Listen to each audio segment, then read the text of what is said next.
Breaking news mga kabayan, Iran gumanti sa mga karatig na bansa sa gitnang silangan. Naglunsad ng ballistic missile at attack drone ang Iran sa bansang Bahrain, Kuwait, Qatar, Jordan, Iraq at Oman. US Air Defense System agad namang naging aktibo para supilin ang mga banta. Dahil sa agresyon ng Iran, Amerika nagsagawa muli ng panibagong pagsalakay. Winasak ng US forces ang telecommunication tower at iba pang pasilidad sa Iran. Pinasabog din ng US Navy ang isang barko na kabilang sa Iran Shadow Fleet na ayaw sumunod sa direktiba nito. President Trump naglabas ng panibagong babala laban sa Iran Revolutionary Guard Corps. Tutugisin sila ng Amerika katulad ng ginawa ng sundalong Amerikano sa mga ISIS. Houthi at Iran, kabahan na Amerika inaprobahan ang kahilingan ng Kingdom of Saudi Arabia na bumili ng 10,000 mga missile na nagkakahalaga ng $2 billion.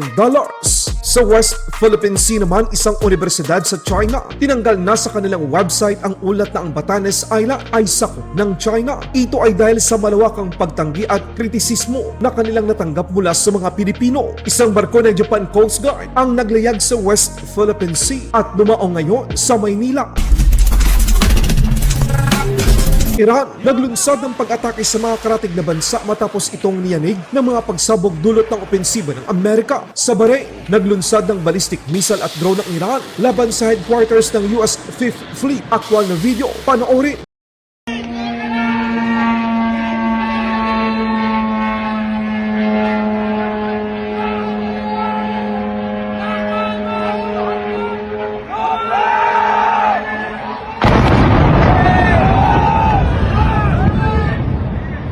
Tinarget din ng Iran ang Kuwait. Makikita sa video ang pagbagsak ng isang drone na nagdulot ng malakas na pagsabog at pinsala sa mga infrastruktura sa nasabing area.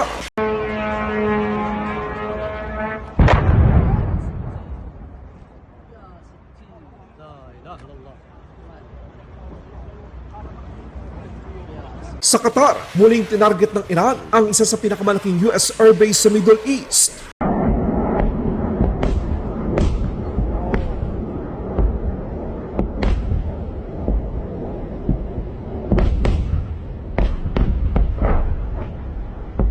Maging ang bansang Jordan ay hindi nakaligtas sa agresyon ng Iran. Muling tinarget ng Iran missile at drone ang Muwafaq Salti Air Base. Makikita sa video ang pag-aktibo ng mga siram upang supilin ang banta ng Iran.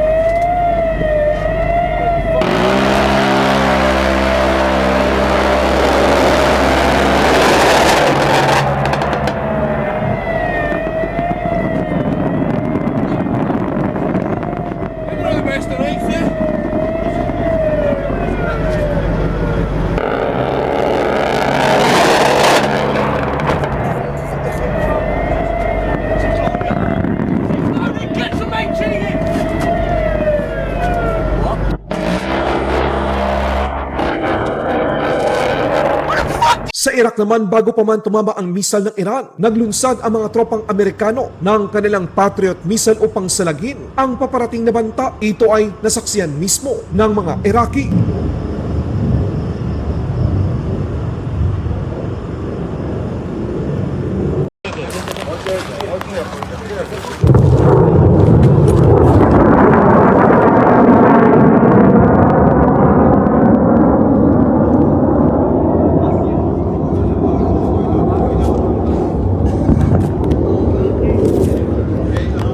Dahil sa ginawa ng Iran, muling naglunsad ng opensiba ang Amerika laban sa kanila. Tinarget ng US firepower ang Iranian Telecommunication Tower, Command Center, Air Defense Site, missile and drone capabilities, at coastal surveillance facilities.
Habang patuloy naman ang pag-atake ng Amerika mula sa kalupaan, himpapawid at karagatan laban sa iba't ibang target sa Iran, isang barko naman ang tinamaan ng Hellfire missile na inilunsad ng US fighter jet matapos itong paulit-ulit na tumangging sumunod sa direktiba ng US blockade. Ang MT Belma, isang tanker, ang inatake ng US Navy habang papalapit ito sa Kharg Island.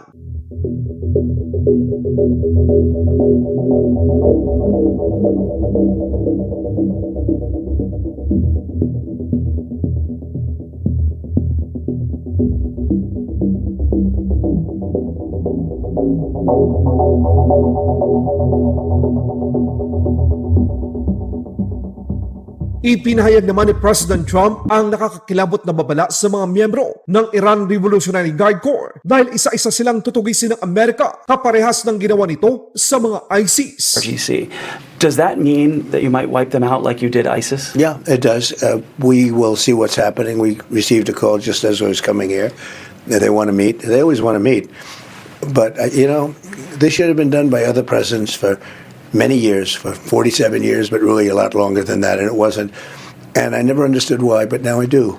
Because if you're not going to do it the way I'm doing it, you're never going to make a deal with them. They were very difficult. They're good negotiators. They were tapping everybody along for 47 years. Then Obama came in and he just offered them, a fortune of money. He paid them off. 1.7 billion in green cash and hundreds of billions of dollars.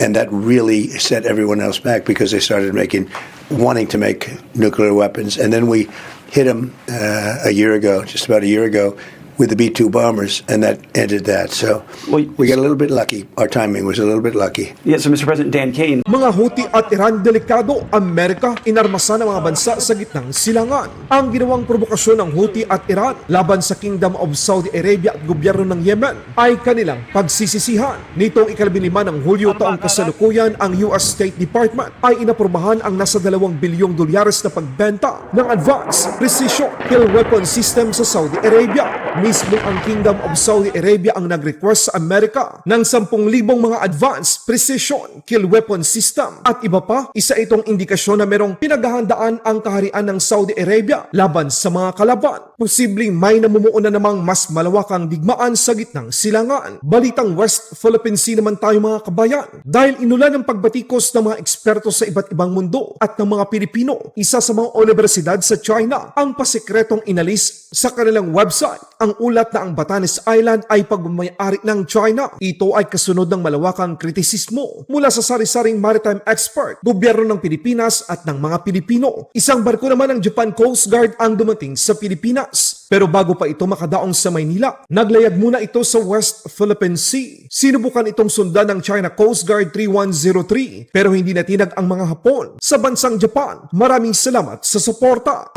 Is honored to welcome the officers, crew, trainees. Laban Pinas.